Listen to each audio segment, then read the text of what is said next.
What is the logical structure of sentences with the word unless? Let's consider.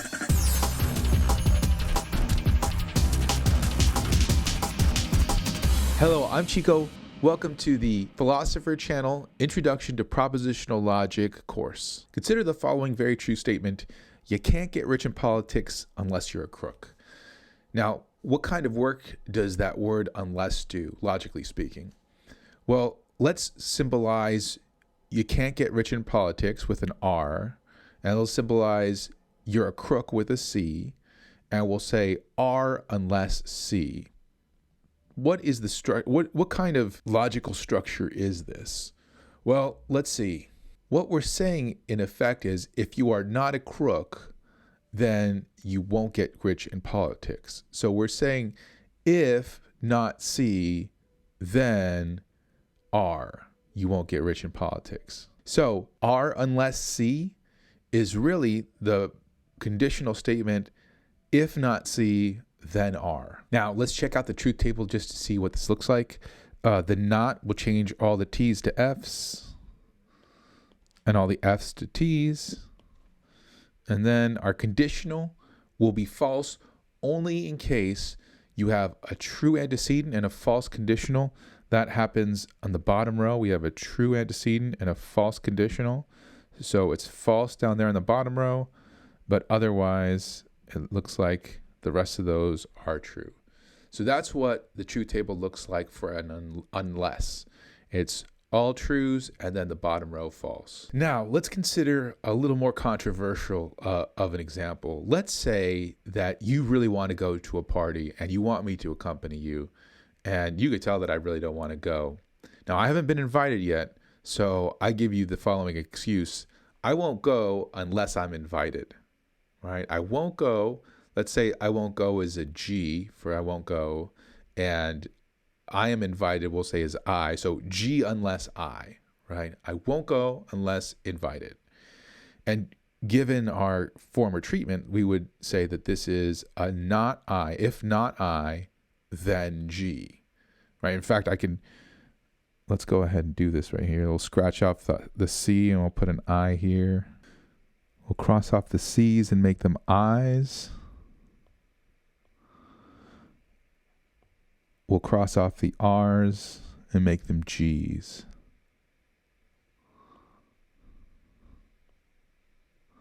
So if not I, then G. Now, let's say you actually go out and you talk to the people that are throwing this party, and you go out on a limb, right? It's embarrassing. You say, hey, could you please invite my buddy? I want him to go, and he's just being fussy. And they say, okay, yeah, he can come. So you secure an invitation for me, right? You come to me, you're like, we're all good. It's time to go. And I say, nope, I'm not going to go. What? You feel like this guy is a dirty liar. And I can respond to you, but I'm not. Let's look at the truth table. Now, the truth table says, if it's true that I am invited, and it is true that I am not going, then I am on row 1. And on row 1, I have a true proposition.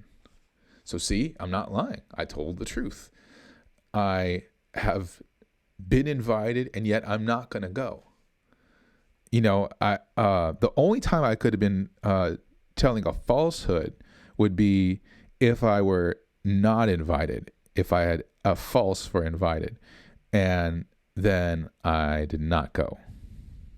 Or I did go, excuse me. If I went and because G stands for I don't go. So if I went and I was not invited, then I would be telling a lie. But otherwise, I'm telling the truth. But you still don't feel like that makes a lot of sense, right? You're like, see, it still feels like you promised me you'd go. And it might be the case that you're thinking that I promised you something like this. Sure, if I'm not invited, then I won't go. If I am invited, then I will not go. In other words, I will go. It might seem to you that that's exactly what I said. And it sure does, right? It seems like that's what I promised. In fact, that's the way I would take it if I heard this. But now let me give you a slightly different scenario. So let's say you don't want to go to the party, right? And you're talking and you want me to stay home with you. You want me to kick it, right? And you're like, oh, dude, why do you want to go? And I haven't been invited yet. And I'm still mulling it over. Do I really want to go or not? And I say, well, I won't go if I don't get invited, right? Literally the exact same words as I just said. Well, I won't go if I don't get invited. So that is, if not invited, then won't go, right? If not I, then G. But then let's say I do get invited and I decide not to go. Now are you mad at me? Are you saying, hey, you said if you were invited, then you would go? No, that's not what I said. I just told you I wouldn't go unless I got invited. I didn't tell you if I did get invited, I would go, right? You see how there's like, what matters is the circumstances around what you're saying, not what you're saying itself, not the actual words themselves. So in this case, it does not seem like you're saying that extra stuff on the outside. So much like all the other stuff that we've been doing so far, we're going to explain the difference between the two using implicature. By conversational implicature, using the unless in certain scenarios will cause us to mean the extra if I, then not G, whereas in other situations, it won't. And just as a little extra proof that the unless only implies that if not I, then G, consider if that when I say it, I could cancel out the second part, right? Let's pretend we were in the scenario where I told you I won't go unless I'm invited, and you wanted me to go, right? So that first scenario, when it looked like we were trying to say this thing right here, I could say to you, I won't go unless I'm invited, and even then I might not go, right? So by saying that, I effectively cancel out that second part. I say that's not true. But see, this part still sticks around, right? That part still remains. So it still makes sense. Contrast that. What I couldn't do the reverse. I couldn't say something like, I won't go unless I'm invited, and even if I'm not invited, I might go. What? That doesn't even make sense, right? That's you're automatically denying what you just said. So that part is essential to the unless, but the other part is just like added on in implicature. Another way that you can see this is that you can add the latter. Like let's say you're in that situation where you didn't want me to go, and I said to you, well, I won't go unless I get invited. And then I can add on the latter, and if I do get invited, I still might not go. So I throw this on as an extra bonus on there, right? And it makes sense. It doesn't sound like I'm repeating myself, right? So this part right here must be extra. That must be the part that I'm implying in there on the other scenario. Whereas this part must be exactly what we mean when we use the word unless. And in case you're still not totally convinced, imagine another scenario where I say something like, I won't eat pizza unless it's gluten-free. So if not G, then P.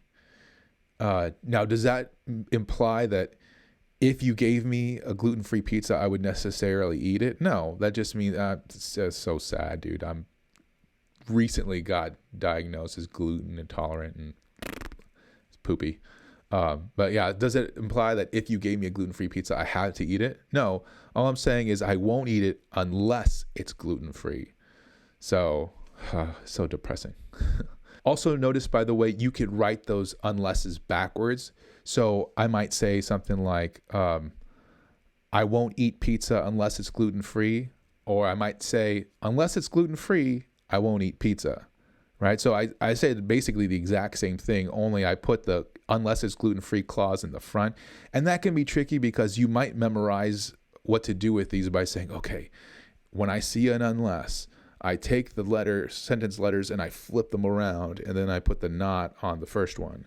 And that only works if unless comes in the middle, right? If unless comes at the very beginning, then you don't want to swap them around. So keep that in mind. Some other words for unless: I won't go assuming I don't get invited. I won't go provided that I don't get invited. I won't go as long as I don't get invited. And I won't go given that I didn't get invited or I don't get invited. Let's look at some equivalences before we go here. We have that if not I, then G, and this one we've already done. We saw that these guys are false and true, and it's only false on the bottom. The rest of these are true. So that right there is the truth condition for the entire proposition. And the or proposition, I or G, is only false when both I and G are both false. And that happens, again, in the fourth row, but the rest of the rows are true. So if not I, then G is logically equivalent to the proposition I or G. That bigger one, though, that we were considering, if not I, then G, and if I, then not G, is logically equivalent to a few things here. So first, let's see.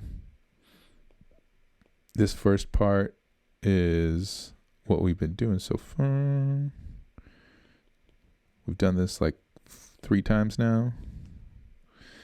And then over here, the not G turns this to false, true, false, true. And then the conditional, let's see, the first one, antecedent is true, the consequent is false, so this one is false. And then the rest of them, you don't have that situation, so the rest of them are true. So let's see, we have this and this. And now we're looking at the conjunction. The conjunction is only true when both conjuncts are true, false otherwise. In the first row, the second conjunct is false. In the second row, both conjuncts are true. In the third row, both conjuncts are true. And in the fourth row, the first conjunct is false. Now let's check out I, if and only if not G. So let's see, when not G is true, when G is true, not G will be false, and vice versa. And the if and only if is true when both propositions, component propositions are true, or both component propositions are false. So one is true and one is false in the top row. Both are true in the second row. Both are false in the third row. And in the last row, the first is false and the second is true, so that's false. So you can see here, false, true, true, false, false, true, true, false, just like that. This is also, and let me go ahead and false, true, true, false. This is also the same for if not I, if and only if G. So let's make not I, false, false, true, true. If and only if is true when both propositions are the same. In the top row, it's a false, true, so that's false. And the second row, it's false, false, so that's true. True, true, so true. True, false, so false. So false, true, true, false, false, true, true, false. So they're identical. And finally, I have false, true, true, false. Finally, not I, if and only if G. So if and only if G, I, if and only if G is true on the top. Oh, let's use that different color. Let's use green.